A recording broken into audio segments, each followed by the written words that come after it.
রাখবো গুরুত্বপূর্ণ খবরের দিকে। ঘটনাস্থলে পৌঁছে গিয়েছে 12 সদস্যের ফরেনসিক টিম। আপনাদেরকে আরো একবার জানিয়ে রাখে, দুর্ঘটনাস্থলে পৌঁছে গিয়েছে 12 সদস্যের ফরেনসিক টিম। গতকাল ঠিক এই রকমই সময় ঘটেছিল দুর্ঘটনা। আহমেদাবাদে লন্ডন যাওয়ার পথে এয়ার ইন্ডিয়ার AI-171 এই বিমানটি টেক অফ করার কিছুক্ষণের মধ্যেই এই দুর্ঘটনার কবলে পড়ে। ওই বিমানটিতে 242 জন যাত্রীর মধ্যে 241 জনের মৃত্যু হয়েছে। মাত্র একজন যাত্রী বেঁচে ফিরতে পেরেছেন এবং সেটা সম্পূর্ণ সুস্থ হয়ে, যদিও অল্প বিস্তর আঘাত লেগেছে, এবং তিনি হাসপাতালে চিকিৎসাধীন, সিভিল হসপিটালে চিকিৎসাধীন। আজকেই সকালে সেখানে যান ঘটনাস্থলে প্রধানমন্ত্রী নরেন্দ্র মোদী এবং দুর্ঘটনাস্থল পরিদর্শন করেন। পাশাপাশি সিভিল হসপিটালে যান। ইতিমধ্যে ঘটনাস্থলে পৌঁছে গিয়েছে 12 সদস্যের ফরেনসিক টিম। উদ্ধার হয়েছে ব্ল্যাক বক্স এবং একটি ভয়েস রেকর্ডার। আমরা এই বিষয়ে আরো বিস্তারিত জেনে নেবার চেষ্টা করবো। আমাদের সঙ্গে রয়েছেন আমাদের প্রতিনিধি সুচারু মিত্র। সুচারু, কি আপডেট খবর আছে? দেখো, এই মুহূর্তে গুরুত্বপূর্ণ আপডেট হচ্ছে 12 সদস্যের ফরেনসিক টিম আহমেদাবাদে পৌঁছে গেল ঘটনাস্থলে, বা ওই অভিশপ্ত জায়গাটিতে তারা ছানবিন করবেন এবং স্যাম্পল কালেক্টের আরও প্রয়োজন রয়েছে। এর মধ্যে বলে রাখি, দুটো ব্ল্যাক বক্সের মধ্যে একটা ব্ল্যাক বক্স উদ্ধার হয়েছে। এই ব্ল্যাক বক্সে কিন্তু রহস্যভেদ হতে পারে। ইতিমধ্যেই এয়ার ট্রাফিক কন্ট্রোলের দুজন কর্তার থেকে বেশ কিছু তথ্য সংগ্রহ করেছে ফরেনসিক এক্সপার্টরা। খানিকক্ষণ আগেই একজন ভারতের এয়ার ট্রাফিক কন্ট্রোলের একজন প্রাক্তন শীর্ষ কর্তা, তার সঙ্গে আমাদের কথা হচ্ছিল। তিনি জানাচ্ছিলেন যে এই ব্ল্যাক বক্স কিন্তু রহস্যভেদ অনেকটাই করে দিতে পারে। কি এই ব্ল্যাক বক্স? প্রথমেই বলি, নামে ব্ল্যাক বক্স হলেও এই ব্ল্যাক বক্সের কালার কিন্তু ব্ল্যাক নয়, অরেঞ্জ কালার। এই বাক্স অরেঞ্জ কালারের একটি বাক্স, যে বাক্সটা ফিট করা থাকে প্লেনের একেবারে পাইলট ইঞ্জিন এবং সাধারণ যাত্রীরা যেখানে বসবেন তার মধ্যবর্তী জায়গাতে এটাকে ফিট করা থাকে। অরেঞ্জ কালারের এই বাক্সর মধ্যে 7 থেকে 8টা সিস্টেম থাকে। তার মধ্যে থাকে ভয়েস রেকর্ডার, যে প্লেনের মধ্যে পাইলট কার সঙ্গে কথা বলছেন, কি কথা বলছেন, প্লেনের মধ্যে কি কমিউনিকেশন চলছে, সমস্ত কিছু ওই ককপিটের ভয়েস রেকর্ডারে এই ব্ল্যাক বক্সের মধ্যে স্টোর হয়ে যায়। 1, 2, প্লেন কোনো বিপজ্জনক পরিস্থিতির মধ্যে পড়েছে, হঠাৎ করে এয়ার টার্বুলেন্সের মধ্যে পড়েছে। দেখবে আমরা যখন যাই অনেকটা স্তরে যাওয়ার পর সেখানে কোনো মেঘের জটলা থাকলে এয়ার টার্বুলেন্স তৈরি হয়, বা খারাপ আবহাওয়া থাকলে প্লেন কাঁপতে থাকে, ওঠানামা করতে থাকে। এই এয়ার টার্বুলেন্সের মধ্যে পড়লেও কিন্তু ব্ল্যাক বক্স তার মধ্যে গোটা বিষয়টা স্টোর করে নেবে। প্লেন কত স্পিডে ছিল, কোন জায়গাটায় ঝড় বা বিপর্যয় তৈরি হয়েছিল, সেই সময় পাইলট ঠিক কি করলেন, সমস্ত কিছু টেকনিক্যালি ওই জায়গাটাতে কোড ল্যাঙ্গুয়েজে সেটা স্টোর হয়ে যাবে এই ব্ল্যাক বক্সে। আবার বলবো, নামে ব্ল্যাক বক্স হলেও কালার কিন্তু এটার অরেঞ্জ কালার। দুটি ব্ল্যাক বক্স এই মুহূর্তে প্রাইভেট কমার্শিয়াল প্লেনগুলোতে স্টোর করা থাকে। ইন্টারন্যাশনাল এভিয়েশন সিস্টেম অনুযায়ী বলা হয়েছিল যে দুর্ঘটনা ঘটলে বা বিপজ্জনক পরিস্থিতির মধ্যে পড়লে সেগুলো কেন ত্রুটির মধ্যে পড়লো এটাকে জানার জন্য এই ব্ল্যাক বক্স সিস্টেম আনা হয়েছিল বা লঞ্চ করা হয়েছিল। ককপিটের ভয়েস রেকর্ডার থেকে শুরু করে কোড ল্যাঙ্গুয়েজে গোটা বিষয়টাকে ওখানে রাখা, এবং এর মধ্যে একটি জোরালো লাইট থাকে, জাস্ট লাইক আ সার্চ লাইট, যেটা ব্যাটারি দ্বারা অপারেট করা হয়। ধরো প্লেনটা ভেঙে পড়ে একেবারে ছিন্ন ভিন্ন হয়ে ছিটকে টুকরো হয়ে গেল, কিন্তু ব্ল্যাক বক্স একেবারেই ভাঙবে না, এবং এর মধ্যেকার এই যে লাইট ব্লিঙ্ক করে জানিয়ে দেবে তদন্তকারী আধিকারিকদের যে কোন জায়গায় বক্সটি পড়ে রয়েছে। এই বক্সটা কিন্তু হাতে পেলে ডিজিসিএ, ফরেনসিক এবং বিমান মন্ত্রক খুব সহজেই রহস্যের কিনারা করতে পারবেন।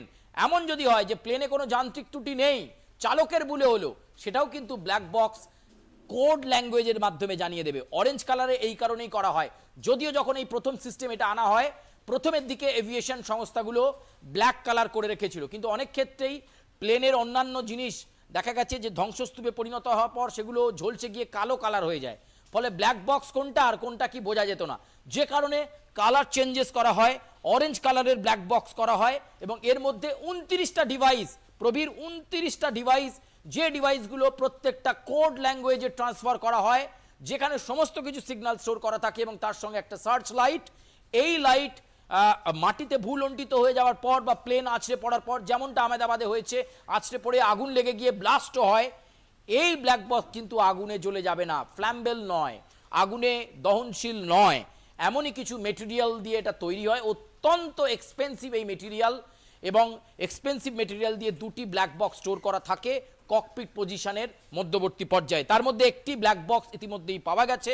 ব্ল্যাক বক্স থেকে তথ্য পেতে একটু সময় লাগবে, এই কোড ল্যাঙ্গুয়েজগুলোকে ট্রান্সমিট করতে হয়, বেশ কিছু জিনিস ল্যাবে পাঠাতে হয়, এবং চালক যে মেডে কল দিয়েছিল সেই সময় দুই চালকের মধ্যে কি কথা হচ্ছিল সেটাও কিন্তু ওই ভয়েস রেকর্ডার অংশে থেকে যাবে। ফলে এক্ষেত্রে মোস্ট ইনফ্লুয়েন্সিয়াল এভিডেন্স এই প্লেনের বা এই অভিশপ্ত প্লেনটার দুর্ঘটনার মধ্যে ঠিক কি ঘটলো, চালকের গাফিলতি, নাকি পাখি ঢুকে পড়লো উইং দিয়ে, নাকি গোটা ফ্লুয়েল ভর্তি ছিল প্লেনে, সেই সুযোগে কেউ বা কারা বিচ্ছিন্নতাবাদী শক্তি কোনো ব্যাগেজ পৌঁছে দিল যার মধ্যে এক্সপ্লোসিভ ছিল, সবটা কিন্তু বলে দেবে এই ব্ল্যাক বক্স। যত বড়ই বিস্ফোরণ হোক না কেন, ব্ল্যাক বক্সকে ধ্বংস করা যায় না। সেই ব্ল্যাক বক্স দুটির একটি ইতিমধ্যেই হাতে এসেছে, ডিজিসিএ এই মুহূর্তে সেটাকে ব্যাঙ্গালোরের ল্যাবে পাঠিয়েছে, এবং ল্যাবে কিছু টেস্টিং হবে, কোড ল্যাঙ্গুয়েজের পরই পরিষ্কার হবে যে আহমেদাবাদের এই প্লেন দুর্ঘটনার নেপথ্যে যে প্লেন উড়েছিল দুপুর 1:38-এ, তারপর কি এমন হলো যেটা ডাউন হয়ে গেল এবং গাছে লাগলো, তারপর হাসপাতালে গিয়ে পড়লো, এবং সেখানে হাসপাতালের অনেকজনের মৃত্যু হয়েছে, 200-র ওপর মৃত্যুর সংখ্যা ছাড়িয়ে গেছে। ফলে নিঃসন্দেহে এই ঘটনা অবাক করেছে কেন্দ্রীয় স্বরাষ্ট্রমন্ত্রী অমিত শাহকে, প্রধানমন্ত্রী নরেন্দ্র মোদীকে। তারা দুজনেই ছুটে এসেছিলেন, দুজনেই সরেজমিনে দেখেছেন। এই মুহূর্তে এটিসি, ডিজিসিএ প্রত্যেকে রয়েছেন, ফরেন্সিক এক্সপার্টরা যেহেতু একটি ব্ল্যাক বক্স ইতিমধ্যেই হাতে পেয়েছেন। এই ব্ল্যাক বক্সেই রহস্যভেদ, ওই কমলা রঙে মোড়া ব্ল্যাক বক্সের মধ্যেই লুকিয়ে আছে আহমেদাবাদের এই যে প্লেন দুর্ঘটনা, সেই প্লেন দুর্ঘটনার নেপথ্যে কি। প্রবীর, সুচারু, একটা বিষয় জানবার চেষ্টা করবো, দুটি ব্ল্যাক বক্স ছিল ওই AI-171 বিমানটিতে, একটি উদ্ধার হচ্ছে, সেই একটির মাধ্যমে কি পুরোটা পরিষ্কার হবে, নাকি আর একটা অত্যন্ত প্রয়োজন? সুচারু, না, দুটো যেহেতু লাগানো হয় দুটোই প্রয়োজনীয়, কিন্তু তোমায় বলি ককপিটের দুটো বিপরীত পজিশনে ডাইরেকশনে লাগানো থাকে, রাইট উইং এবং লেফট উইং। আমি বললাম চালক এবং যাত্রীদের মধ্যে মধ্যবর্তী একটি পর্যায়ে স্টোর করা থাকে এই ব্ল্যাক বক্স, সুপ্ত অবস্থায় দেখা যায় না, কিন্তু সমস্ত ডিভাইস কাজ করে। ককপিটের মধ্যে কি কনভারসেশন হচ্ছে ভয়েস রেকর্ড হয়। শুধু তাই নয়, কত স্পিডে প্লেন যাচ্ছে, এয়ার টার্বুলেন্সে পড়লো কিনা, সেখানে যদি আগুনও লেগে যায় সেটাও ওর কোড ল্যাঙ্গুয়েজের মধ্যে চলে যাবে। 29টা ডিভাইস এর মধ্যে দেওয়া আছে। ফলে বুঝতে পারছো যে ব্ল্যাক বক্স কতটা ইনফ্লুয়েন্সিয়াল। একটা ব্ল্যাক বক্স এখন পাওয়া গেছে, এই ব্ল্যাক বক্সটাকে ধরেই তদন্তকে ত্বরান্বিত করতে হবে বিমান মন্ত্রককে। পরবর্তীকালে ছানবিন চলছে, আর একটি বক্সও হয়তো আসতে পারে। লাইট সার্চিং এখনো জ্বলছে, তার কারণ এটা প্রায় 72 ঘন্টারও বেশি সময় ধরে আলোটা জ্বলতে থাকবে, এই ব্ল্যাক বক্সের ভেতরে যে আলোটা রয়েছে। ফলে নিশ্চয়ই ধ্বংসস্তূপ থেকে সরিয়ে সেই ব্ল্যাক বক্সও পাওয়া যাবে। তবে আপাতত একটি বক্সের যে সূত্র, সেই সূত্র ধরেই তদন্তকারী আধিকারিকরা তদন্তকে ত্বরান্বিত করতে পারবেন। ধন্যবাদ আমাদের সঙ্গে থাকবার জন্য। কথা বলছিলাম আমাদের প্রতিনিধি সুচারু মিত্রর সঙ্গে, এবং তার থেকেই আপনারা বিস্তারিত শুনলেন। আমরা দেখে আরো একবার জানিয়ে রাখে, দুর্ঘটনাগ্রস্ত বিমানটির ব্ল্যাক বক্স উদ্ধার হয়েছে। দুটি ব্ল্যাক বক্সের মধ্যে একটি মাত্র উদ্ধার হয়েছে, এবং সেখানে পৌঁছে গিয়েছে ইতিমধ্যেই ফরেনসিক টিম। 12 সদস্যের ফরেনসিক টিম পৌঁছে গিয়েছে সেখানে।